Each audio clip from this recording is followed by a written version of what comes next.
We are now on the 5th batch of Twitter files that have been revealed. These are reports from internal documents at Twitter, published exclusively on Twitter. Elon Musk gave access to several journalists, Barry Weiss, Matt Taibbi, who are going through these documents and sharing with us, with the world, what happened to corrupt Twitter to the point where conservatives are blacklisted, you're banned if you say a woman is a woman and can't be a man, where if you say masks are BS, you're kicked off, where the Babylon Bee was censored for making a joke about Rachel Levine, pretty funny joke that I will say, that led to the president of the United States sitting president being permanently banned from Twitter. So what we've learned so far in these dumps, just a brief overview here. First of all, we've learned that Yoel Roth, who was the former head of the trust and safety, he's basically the chief censor at Twitter. We've learned that he's a very bad person.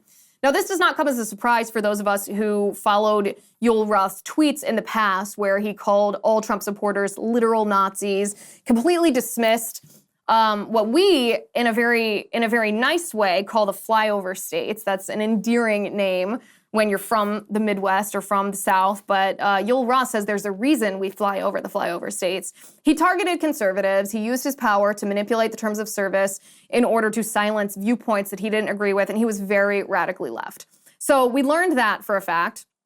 We've learned that conservatives such as Dan Bongino and Charlie Kirk and others, to be revealed, were subject to blacklists and shadow bans. Their tweets were deliberately stifled, and they were put on search block lists, which means you couldn't find them even if you're looking for them, so that the stuff that they were saying, so that you could not hear the stuff that they were saying. We found out that the former FBI counsel, James Baker, isn't it funny how corrupt people in government don't go away? They become corrupt people doing the government's work in the private sector.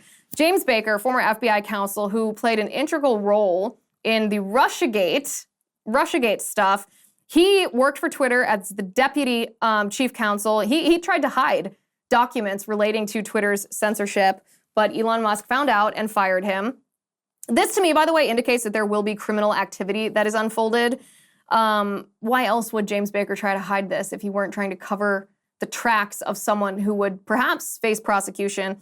We learned that the New York Post's Hunter Biden story, when Twitter censored this, didn't let us post it, didn't even let us DM the link, that this story actually didn't violate any terms of service at Twitter, that behind the scenes they made up justification for this because the liberals that ran Twitter, didn't want you to hear about it. They thought that this would materially impact the outcome of the 2020 election. So Twitter interfered in the 2020 presidential election.